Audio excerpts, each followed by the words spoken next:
just because Yes. Jessica is standing here. Is it possible for us to take this out of order Yes. so she can go first? Yes. Do we need to vote on it? It's fine with. Cool. So let me announce it. We're moving item 8 we're flipping item 8, new business, with item 7, old business. And Jessica Zink is here to discuss the dense information I trust everyone has reviewed in advance. With respect, I offer that with respect. It's really dense. I read through it and took me a couple readings. So Jessica Zink will discuss the new metric, the new metric in California Transportation Policy Update. And the purpose here is for discussion only. Kindly be recognized. And when we do start the discussion, Commissioner Fleming will guide that. Great. Wonderful. Thank you very much for having me. Again, I'm Jessica Zink. It's nice to see you or meet you, depending on if I've met you before. I'm with the Department of Transportation. And I've been working with Ben and Chang, who came last time we met, to give a very brief update. And now I'm going to give a nearly brief update on this dense information. And I'm just going to say in advance, we've spent as little as 20 minutes on this before and as much as 3 hours on this before with different groups. So this is going to be a bit of a quick version because I understand you have a lot on your plate tonight. But I'm happy to answer any questions offline or come talk to neighborhood groups that you represent as well. What this is fundamentally about is a response from the City of San Jose to a state law that was passed in 2013. And it's also an opportunity to update our own policy in light of our general plan. So we as a city have a set of transportation analysis policies that we follow. We follow it for new development projects. We follow it for transportation projects. How do we analyze and disclose information about a project and its effects? So that's the policy we're looking to change. Number one, I mentioned this change in state law, Senate Bill 743. And that change in state law fundamentally said that cities and other jurisdictions can no longer use automobile delay as an environmental impact under the California Environmental Quality Act. So that is one of the things prompting this. But again, Sabrina, I don't know if I can use a clicker, but no, otherwise, okay. But the other opportunity that we have is that we haven't updated our transportation analysis policy in any significant way since the city adopted the current general plan in 2011. So we're seeing this as an opportunity to refocus those things. If you go to the next slide, Sabrina. The Envision 2040 general plan, as most of you are probably extremely familiar, set forth many, many goals. And I'm going to go through just a little bit of background about how the policy that we're proposing meets those goals. So if you can go forward, Sabrina. Fundamentally, our general plan looks to balance and focus growth. That balance means both on the land use side, where we grew up as a community that had land uses pretty far apart from each other, segregated a lot of areas with housing that are far from services and far from other amenities. And one of the key things that the general plan framework does is try to bring people closer to the places that they're going. And they also don't do that across the board, everywhere, with new development everywhere. Instead, it really focuses growth in key areas within the urban growth boundary, within the urban service area. This is for a variety of reasons, but included among those are to minimize the environmental impacts of our development patterns, transportation, as well as natural resources, etc. It's also to promote the use of existing public facilities and services, transit, and make places where people can actually walk, could actually bike to get to the things that they wanted to go to. So this is our land use map, essentially, our planned growth areas per the general plan. And you can see how the colored areas are the planned growth areas, and the rest of the city, a lot of our existing neighborhoods are not intended to have significant growth in and around them, except in these areas that were designated as urban villages or employment priority areas. Urban villages are red, and other growth areas, employment priority areas, and others are blue, and then downtown is in the middle. Next slide. A big driver of this is also our work to become more of an environmental leader. Simultaneous to this update, we're also doing a new environmental sustainability for the city. This is the first environmental sustainability plan that we've had, and we're looking at one that really tackles these issues around mobility and transportation and land use, because we know that right now we have about 54% of the greenhouse gas emissions in the city come from the transportation sector. And that's a function of both our transportation options and our land use patterns. Next slide. The environmental sustainability plan that the city is working on, as you may be aware, has had the charge put to it to put forth a path to Paris of meeting the Paris Climate Accords. And that's something that the City Council has endorsed and we're taking very seriously. Getting to the levels of emissions that is envisioned in the Paris Climate Accords is a significant effort, and it means not only meeting our general plan goals, but exceeding them, especially in the transportation sphere, around bringing people closer to the places that they want to go, as well as electrifying our transportation system. So we're tying some of those pieces together in this. The general plan also sets extremely ambitious and bold metrics about how we want to see people be able to get around the city. By the 2040 general plan horizon, we hope to go from a city where about 80% of trips are made by driving alone to one where only 40% of trips are made in that way. A lot of that is about new transportation options like the BART project and others, but a lot of it is also about changing the land uses, as we'll talk about more, in strategic ways. Next. One of the things we're trying to take advantage of is, for lack of a less wonky term, the space efficiency of different ways of getting around. What you see here in this picture is that basically in all the space that are taken by solo driving and trucks, we have about 22 people being accommodated. Whereas in that one bus that you can see 65, and in all that space where people are biking and on the sidewalk, there's 51. So we're starting to think much more about how we can maintain a livable city, and part of that is through space-efficient transportation in our urban areas. Next slide. We're also thinking about mobility, how people walk, how people take transit, how they bike, etc., but also much more about proximity. And if you go forward, Sabrina, proximity is a little bit less kind of obvious perhaps, but it's about not only, is there a sidewalk or is there a bus, but also are you just close to other things? And this again gets to that kind of balanced land use prioritization that's in the general plan and part of this policy. Going forward. We're also thinking about how this impacts affordability. And one of the things we're trying to be very cognizant of is that what we are looking for as a city and community is more affordable access. And that's a combination of lower housing costs, but also lower transportation costs. There are a variety of ways that this policy is intending to support both of those items, affordable housing and affordable transportation. We're also looking to become more of a job center.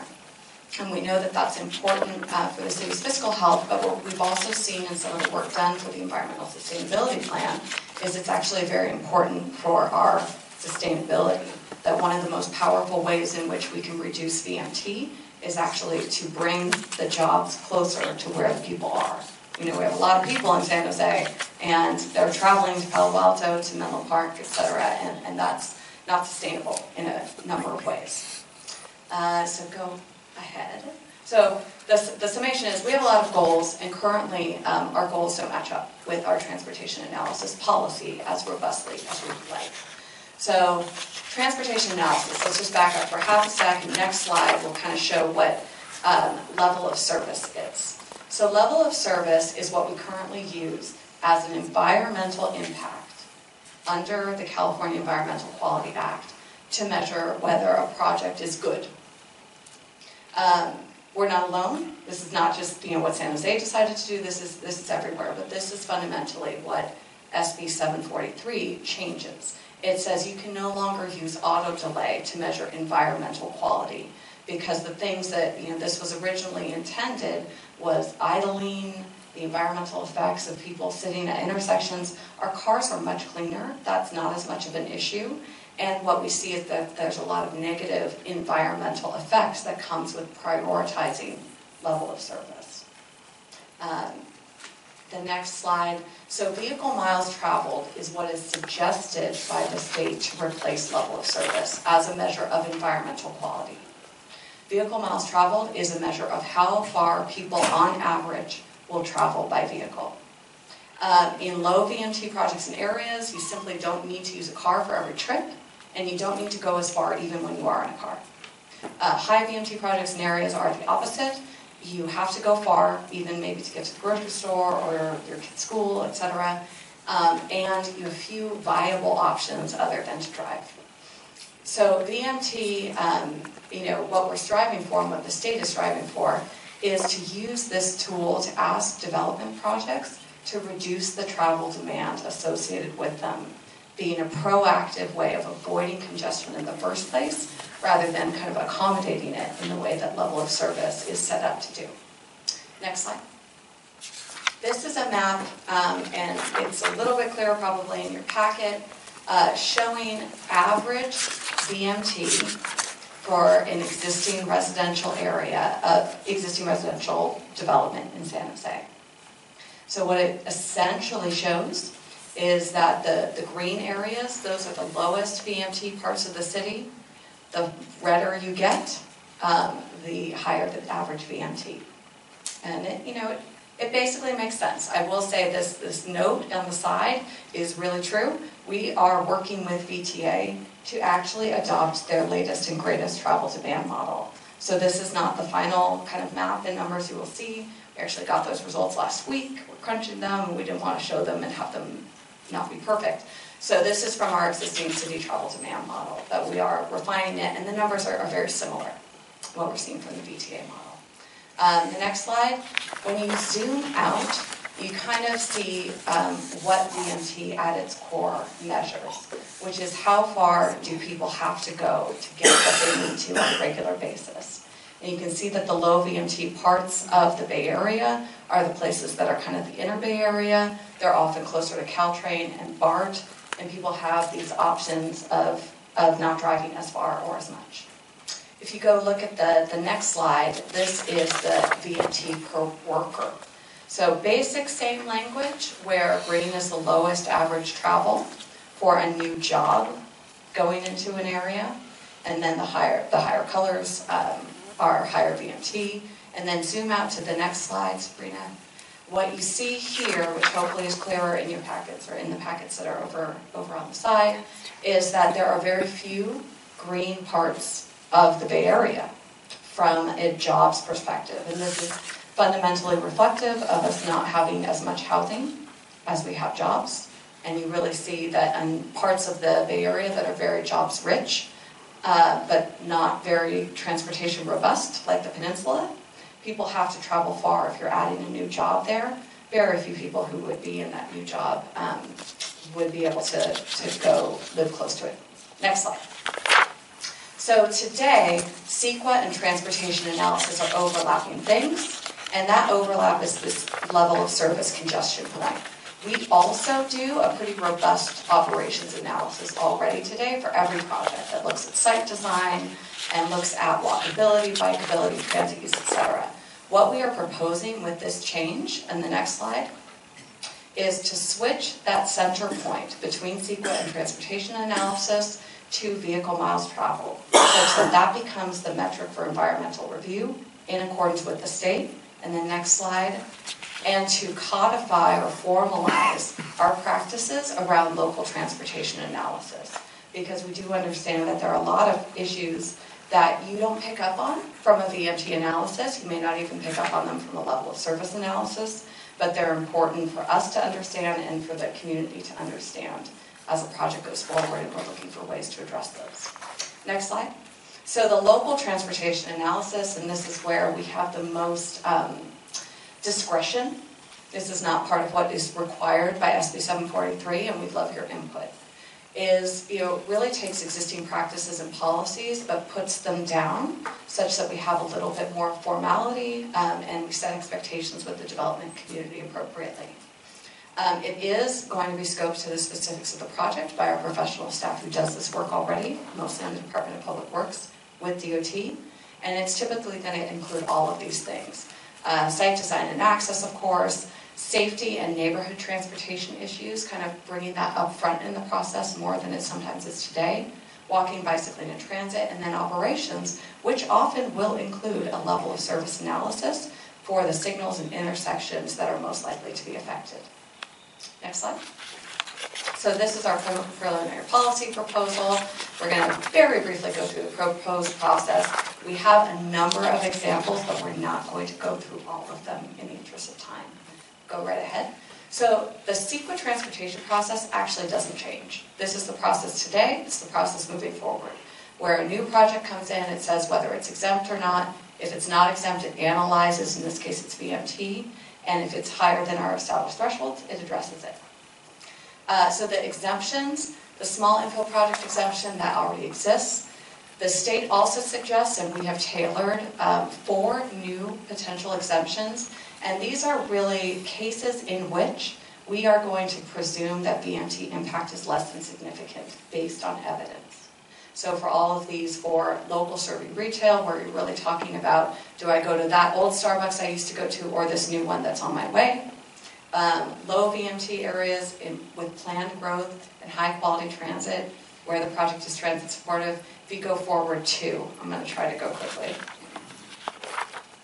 Oh, never mind. I have a different, go back to, if you don't mind, sorry, Sabrina. There we go. So these low VMT areas planned for growth in our general plan with high quality transit, where there's transit supportive, all of those things, all of our evidence suggests that that would already have a low VMT. And so we're looking to say, you know, the process is easier for you. We've requested this type of growth. You're providing it, and we're going to have you go forward. A similar one is for affordable housing in planned growth areas with high quality transit, where that growth is transit supportive. We're going to say you're going to be lower VMT, and we're going to let you go forward. And then there are certain types of transportation projects that inherently reduce or don't impact VMT. Think pavement maintenance, think a new trail, etc. Those we're also saying you would have this presumption of a less than significant VMT impact. The next slide, thank you, is what if you're not exempt, then you evaluate your project and you compare it to the threshold of significance.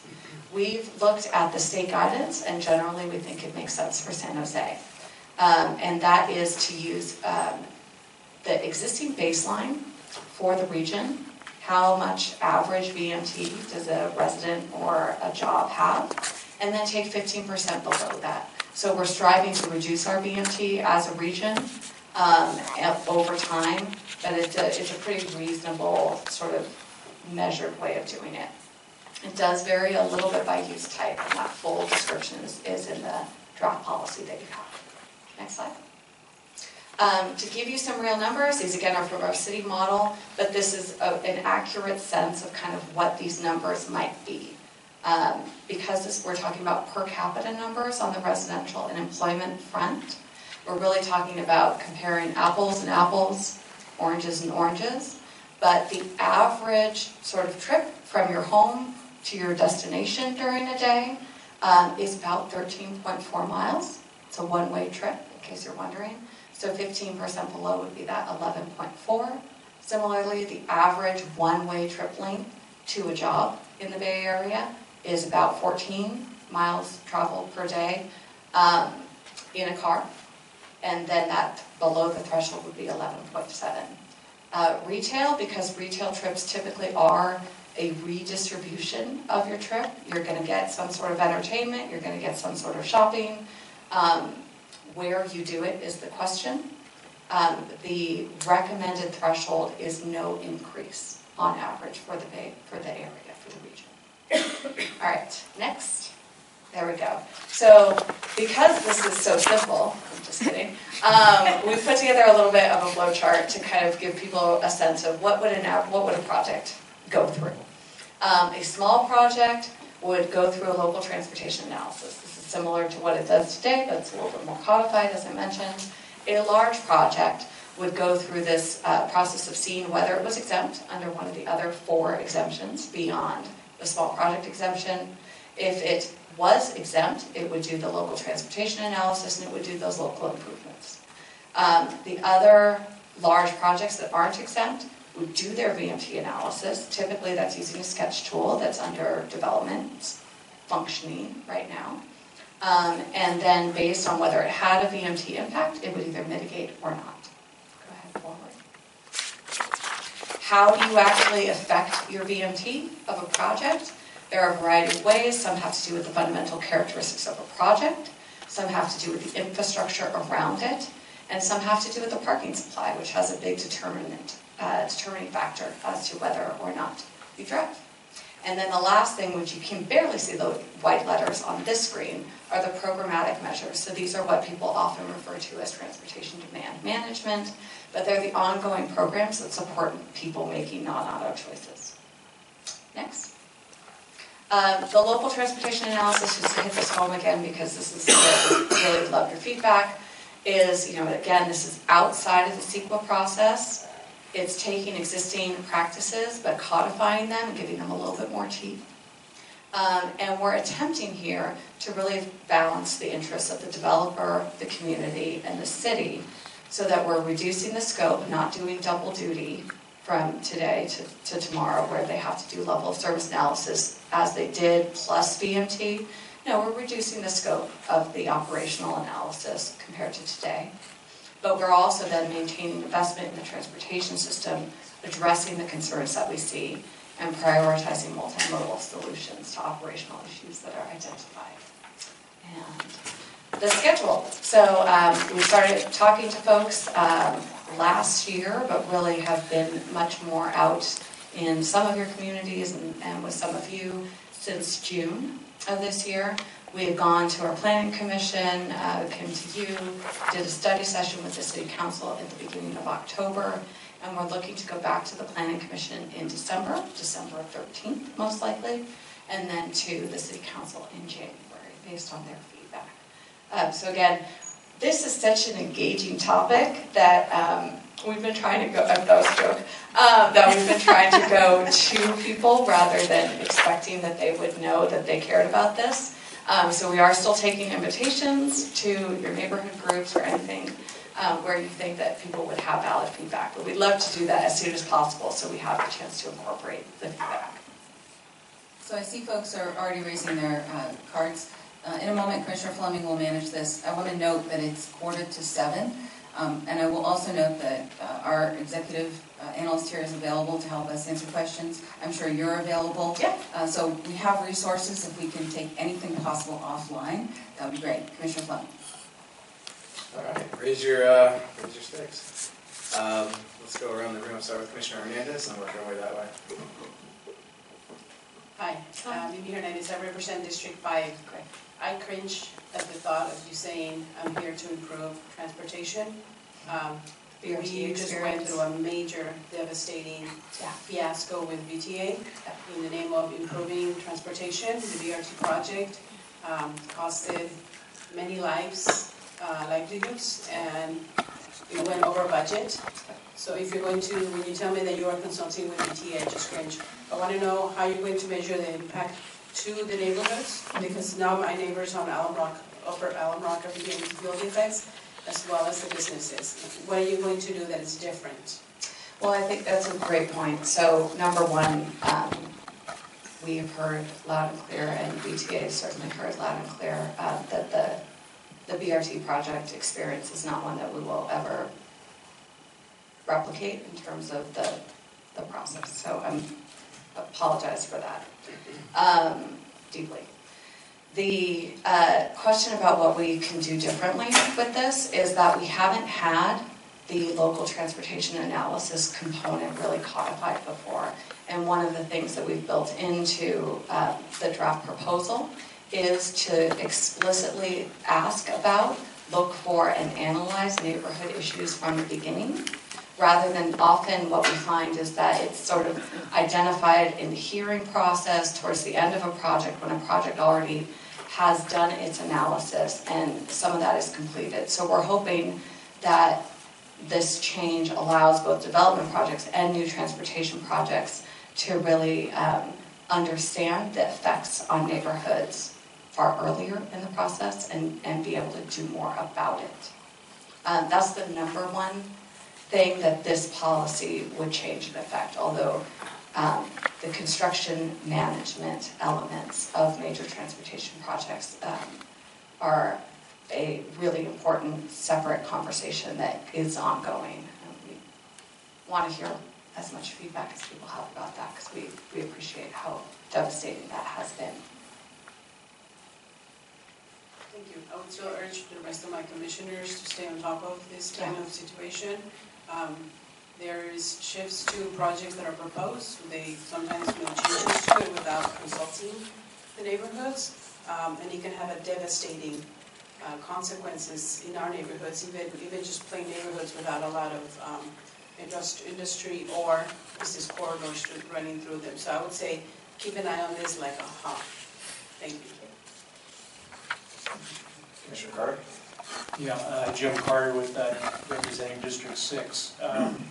This just seems like such an enormous project, and in this project you have small projects and large projects. You know, given the limited amount of time that you have, could you describe a small project versus a large project and how that's determined? Absolutely. So we have today thresholds for small projects, and we've analyzed those thresholds against the VMT policy, because that's not what they were originally based on, and we are proposing to keep the same definitions. So those definitions are, the biggest is an industrial project if it's small, if it's less than 30,000 square feet. For an office project, it is small if it's less than 10,000 square feet. For a retail project, it is small if it's less than 5,000 square feet. And then for a residential project, if it's multifamily, it's small if it's under 25. And for a single family, it's small if it's under 15. So those are our existing definitions of small projects from the development perspective. And again, we're proposing to maintain those both for sort of sanity and because we think that they fundamentally make sense from a VMT perspective as well. Thank you. Yeah, good question. Commissioner Navarro? He actually took my question, but can you just repeat the numbers again? Yes. 30 for industrial. 30,000 square feet for industrial, 10,000 square feet for office, 5,000 square feet for retail, and for single family homes, 15 units or homes or less, and for multifamily up to 25 units or less. Okay. And one other question. Absolutely. So for the outskirts, I was looking at the map here. Yeah. And one of the things that I kind of second with Commissioner Hernandez says how that VTA project definitely impacted not just that neighborhood, but pretty much everybody in and around that neighborhood, people that work there that all of a sudden found themselves without a job. And that impacts the whole city, not just that area. So I also encourage everybody to kind of be aware of what's happening. I do appreciate that you guys are going to try to get the community's input prior to things getting set in motion. One of the things that I urge you also that I didn't see this and maybe I missed it because it is a lot. I noticed that once it gets redder in the outskirts area, one of the things is, are they also monitoring the time that people are traveling? For example, if someone's going to work and they're leaving at 4 in the morning and there's no bus route or transportation route to take, that's one of the things that we should definitely consider. Obviously, if there's a single mom that needs to get to another city and needs to take the bus, they're not going to walk 5 or 6 blocks at 4 or 5 o'clock in the morning just for safety purposes. I'm also concerned about students when they're coming late at night. If they end up staying late and they need to take transportation back to their home, they don't want to walk those 3 to 4 blocks, especially in areas where there's a lot of crime increase. And just to protect our families, especially our working class families. As far as my district, it's a little bit more versatile, and we have wonderful areas like on the Alameda and in Rose Garden area and Willow Glen that we have walkable communities, and they're really engaged. However, there's some outskirts even within that area where they're cutting the bus routes or the light rail routes. And most of these people have 2 to 3 jobs even because they're part-time jobs and their schedules don't coincide. So unfortunately, a lot of our residents end up parking and taking more parking, and it just it's a whole vicious cycle, and Yeah. unfortunately, this is just one little problem from it, but maybe you can consider that as far as timing, when they're doing the timing.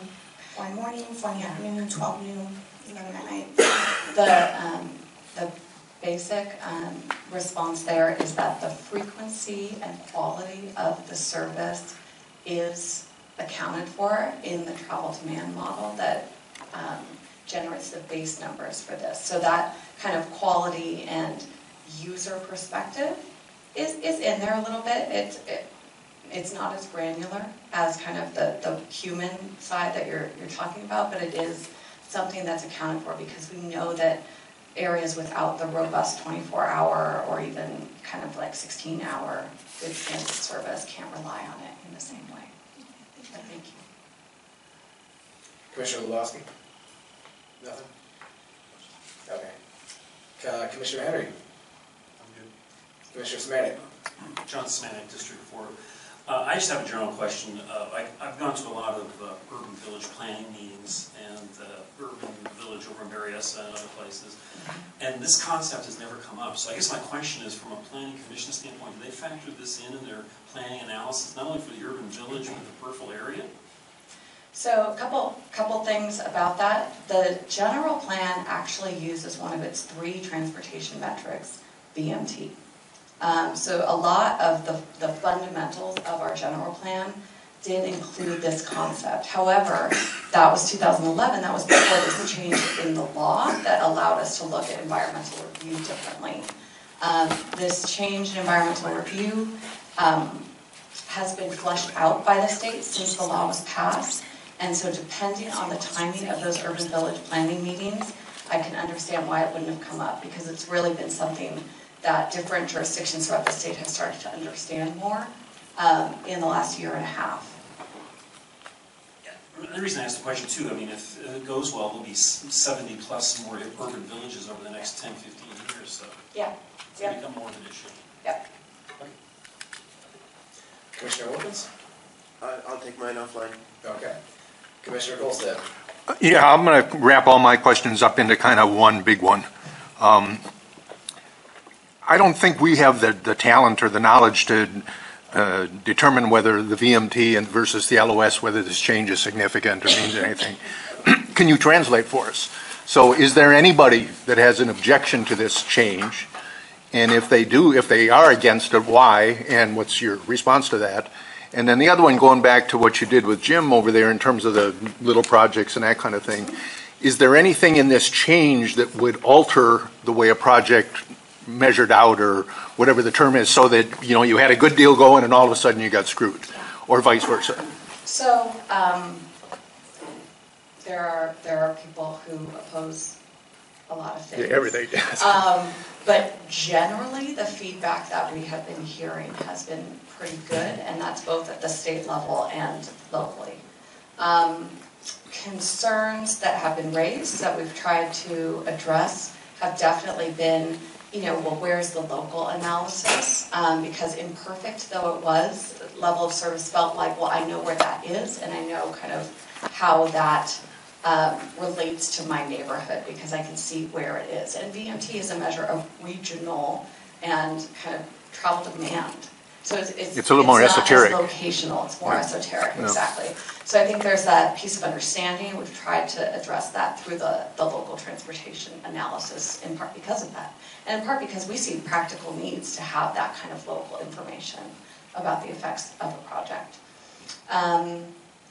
Then, let's see, one of the other things that we are kind of very cognizant of is the part of why we're doing this is to make more affordable access, affordable housing, affordable transportation, as I brought up. Something that we are aware of as well is that if people throughout the Bay Area don't build more in line with this policy, then we could have some unintended consequences where in high VMT areas like Tracy, where people are currently going for affordable housing, you may not be able to develop as easily in those outskirt places, and we don't want to have an unintended effect of worsening housing affordability. So that's something we're trying to work on and work out.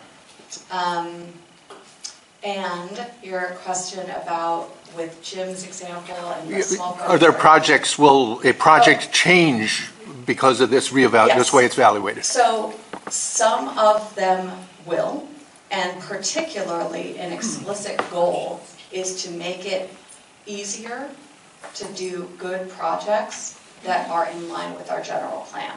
And so our hope and expectation from looking at a number of examples is that it will in fact have a more straightforward process, especially in terms of CEQA, to have a new project come forward from a transportation perspective. In planned growth areas, the downtown, urban villages, etc. And because that's what our general plan says we should do. In the outlying areas, the outlying parts of the city, we expect that they may have a harder time through the CEQA process than they do today. But again, that's, you know, in areas where we're not planning for as much growth. And when we are planning for growth, we've put in mechanisms that would allow that growth to happen in line with the general plan. But they may have more to do. Just like today, some projects have more to mitigate on level of service than others. It did bring up one other component. I wanted to make sure there wasn't any misunderstanding. What I'm talking about with the CEQA process is just the transportation element. So a BRT project or the BART project, all of the other aspects of CEQA stand. Cultural resources, socioeconomic, investigation, historic resources, soils, all of that stands in CEQA. This is merely the transportation analysis component of it, just in case there was any misunderstanding there. I didn't say it very clearly. Thank you. Good answer. Commissioner Martin. So it's really timing set that you're here today. I really have been starting to get a lot of questions lately about transportation and just vehicles in the area I live. I'm in District 9, and we've got Camden blasting through, and we're collecting a lot of people from a lot of outside areas, and we've got a urban development getting ready to start in there. Yeah, exactly. And that seems to be a little bit ahead of the schedule of when it was planned on the 2040 plan. Yeah, exactly. And so what I'm worried about, or what I'm seeing, is how are we dealing with the part in regards to getting the transportation to that area that does not exist, but yet we're starting to look at the VMTs that, so I'm wondering what the response to that might be. It's a bit of the chicken and egg, and I would say where we've dealt with this most extensively. I'm not sure who other than Gary is here from District 1 or the farther parts of District 6, where the urban village processes have been a major focus for the last 2 years and continue to be. But one of the issues we heard was transit is not good enough here. We're working with VTA to improve transit to these developing areas, but they also need to see the people who will ride in order to bring the transit to them. So we're trying to work hand in hand, and that's part of why it's a different arm of VTA perhaps than the BRT arm, but we've been trying to work very closely with them because this is about making transit supportive land use choices as well as good transportation project decisions. So the way of answering that is, the Cambrian Plaza project, there are some bus lines there, but it's certainly not gold-plated transit that is, kind of going to that area, and it's hard to see how VTA would bring that service more to the area unless and until there's more robust transportation. So it's a matter of building the places and the transit at the same time, but we are trying to make sure that we're responding to those higher frequencies along Winchester and Bascom are all things that we've worked out in that vein. Commissioner Giamona. Okay. Commissioner Cunningham. This bill that was passed, this just didn't happen. This was in the process, I assume, for a while. So did you plan ahead to incorporate some of these provisions, or are you starting from now, or what's the history from that Absolutely, standpoint? that's a great question. So this bill was passed and signed by the governor in September of 2013. Early in 2014, the Governor's Office of Planning and Research, which was charged with developing the guidelines, came out with their first draft guidance about this. They got comments, they revised it, They got comments, they revised it, they most recently put out a revised set of guidelines so that people, all jurisdictions across California, had some consistency. It's a major point that's important for CEQA and for cities. And so the last draft that came out in early 2016. That is the draft we've been working on. The Office of Planning and Research was here for our council study session. They're incredibly tired of hearing from us because they hear from us every week or so. But what they have told us is that they are in the process of finalizing and transferring the guidelines to the rulemaking body, which is the Natural Resources Commission. So once that transfer happens and it becomes part of the law, then cities are expected to have 2 years to implement this change. We can implement any time. 3 jurisdictions in California have already implemented. It is the law, but the guidance isn't officially formalized yet. So to answer your question, Gary, we're a little bit ahead of where most jurisdictions are, but it has been a long time. And we have seen it coming, and we've been trying to work on it for that reason. Thank you. Yep. So I'm calling myself here, and I'm just wondering, when is the VMT going to be implemented in our city? Well, we're looking to the Planning Commission to give us a recommendation about, how and precisely when to move this forward, but we are looking to go to them December 13th. And then after that, we will go back to the City Council as early as late January. And then it'll be implemented when? So our City Attorney's Office is working on the precise pipeline kind of language, but we have been expecting that people would have about a month and a half from the date of council adoption to when they would be expected to work with this process instead of the existing process after they develop a completed application. So we're not going to be changing the rules on anybody who's already in the process, but that date, it could be as early as March 1st. It could be kind of April of 2018 if we go forward as on schedule. Okay. And then I know that some people are worried about, possibly traffic times increasing. So say you're on Center Road heading up towards, 87, right? Yeah. And are they going to be in more traffic? That's one of the big concerns for people in my district because of this switch. I think the intent of this switch, and hopefully the outcome of this switch, I believe the outcome of this switch, is that people over time would, well, there are 2 things going on. From a particular project, we're hoping that people have less travel demand based on the different characteristics that those projects implement and the different options. In aggregate, San Jose is planning to grow and the region is planning to grow, so I'm not going to pretend that we would expect to see traffic get better because growth, even if we're reducing VMT per capita, even the general plan that we passed does expect more people on the roads, more people in San Jose. So it's a little bit of a mix, but we think that the outcomes will be better for congestion in this policy than without this policy.